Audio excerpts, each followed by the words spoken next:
ជាងបច្ចេកទេសលេងធ្វើម៉ាក់នេះគឺគ្រោះថ្នាក់ណាស់បងប្អូនមិនមែនគ្រោះថ្នាក់អ្នកធ្វើទេណាគឺគ្រោះថ្នាក់ដែលយើងអ្នកស្នាក់នៅបន្ទប់នឹងផ្ទាល់ឬក៏ផ្ទះនឹងផ្ទាល់បងប្អូនគឺគ្រោះថ្នាក់មែនតើដោយសារតែធ្វើ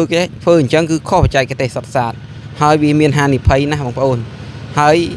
បងប្អូនត្រូវចាំថាផ្ទះយើងមិនមែនធ្វើនៅមួយថ្ងៃពីរថ្ងៃទេគឺនៅយូរឆ្នាំអ្នកខ្លះអាចនៅពេញមួយជីវិតអញ្ចឹងការធ្វើបែបនេះគឺហានិភ័យខ្ញុំមិនរីកមិនឲ្យធ្វើអញ្ចឹងទេបើមិនជាម្ចាស់ផ្ទះគាត់អត់សូវយល់ពីប្រព័ន្ធ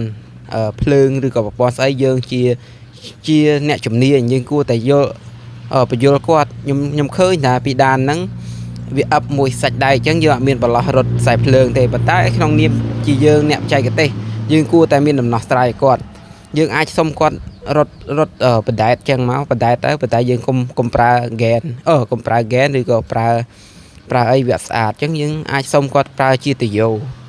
ពួកអតយោខ្សែភ្លើងឲ្យតែយើងពុតស្អាតយើងធ្វើឲ្យមានរបៀបទៅគឺមើលទៅឃើញស្អាតហើយយើងបដែតវាមកឃើញស្អាតហើយក្នុងវីដេអូហ្នឹងយើងមើលទៅគឺអត់មាន space សម្រាប់យើងរត់ប្រឡោះខ្សែភ្លើងនៅក្នុងពីដានទេប៉ុន្តែការធ្វើអញ្ចឹងគឺវាគ្រោះថ្នាក់អញ្ចឹងយើងអាចសុំយោបល់ពីម្ចាស់ផ្ទះថាបងខ្ញុំសុំរត់បដែតបានអត់ប៉ុន្តែយើងប្រើតយោជំនួសអញ្ចឹងដើម្បីឲ្យវាមើលទៅស្អាតតែពិតយើងគួរតែរកដំណោះស្រាយមួយដែលល្អសម្រាប់ឲ្យម្ចាស់ផ្ទះព្រោះយើងបញ្យល់ប្រាប់គាត់ថាធ្វើអញ្ចឹងគ្រោះថ្នាក់ណាស់ទីមួយវាខូចសាច់ដែកផងយើងធ្វើអញ្ចឹងណា